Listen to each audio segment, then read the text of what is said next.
ओम नमः शिवाय। कर्पूर गौरम करुणावतारम संसार सारम भुजगेन्द्रहारम सदा वसंतम हृदयारविंदे भवम भवानी सहितम नमामि। भगवान शिव की कृपा आप और आपके परिवार पर सदा बनी रहे।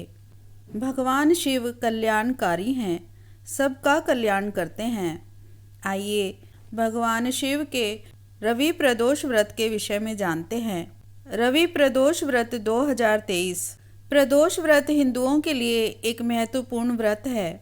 यह व्रत प्रत्येक मास में 2 बार पड़ता है। इस व्रत को करने से भगवान शिव को प्रसन्न किया जाता है। प्रदोष व्रत एक पवित्र उपवास का दिन माना जाता है।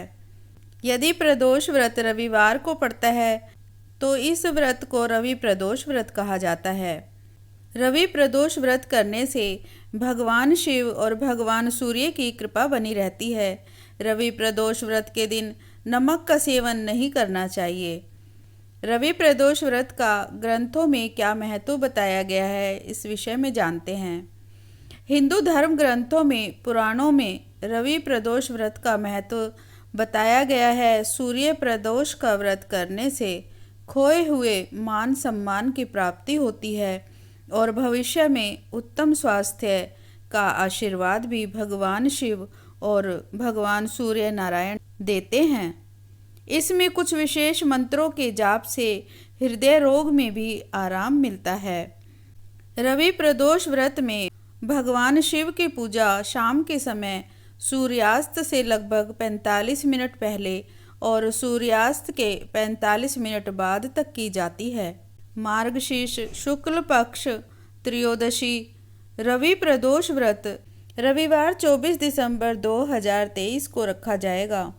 प्रदोष व्रत प्रारंभ होगा 24 दिसंबर 2023 प्रातः 6:24 पर और प्रदोष व्रत समाप्त होगा 25 दिसंबर 2023 प्रातः 5:54 पर। आइए जानते हैं रवि प्रदोष व्रत की कथा। पौराणिक कथा के अनुसार एक गांव में गरीब ब्राह्मण रहा करता था। उस ब्राह्मण की पत्नी प्रदोष व्रत विधि पूर्वक करती थी। एक दिन उसका बेटा गांव से कहीं बाहर गंगा स्नान के लिए जा रहा था।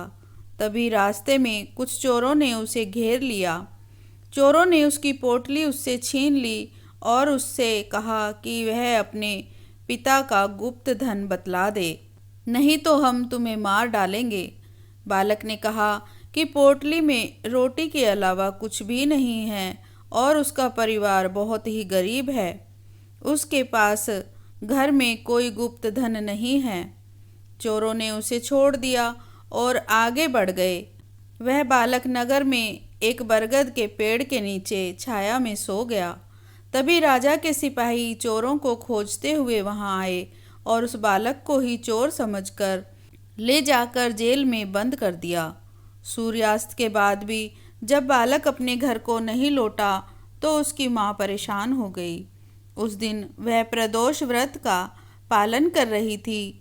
बालक की माँ ने शिव पूजा के समय भोलेनाथ से प्रार्थना की कि उसका पुत्र कुशल हो, वह उसकी रक्षा करें।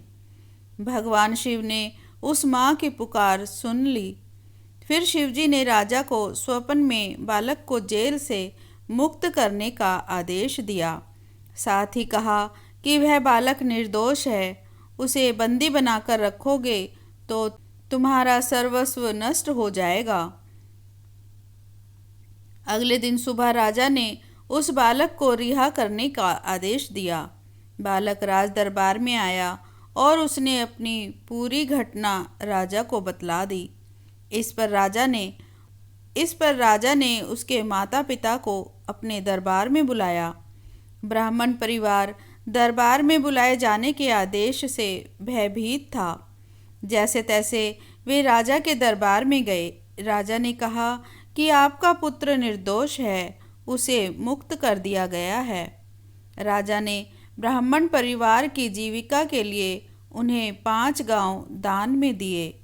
भगवान शिव की कृपा से वह ब्राह्मण परिवार सहित सुखी जीवन व्यतीत करने लगा। इस प्रकार से प्रदोष व्रत की महिमा से ब्राह्मण का परिवार सुखी और समृद्ध हो गया। भगवान शिव ने जैसे ब्राह्मण परिवार पर अपनी कृपा की, ऐसे कहानी सुनते हुंगारा भरते सभी पर अपनी कृपा बनाए रखना। ओम नमः शिवाय।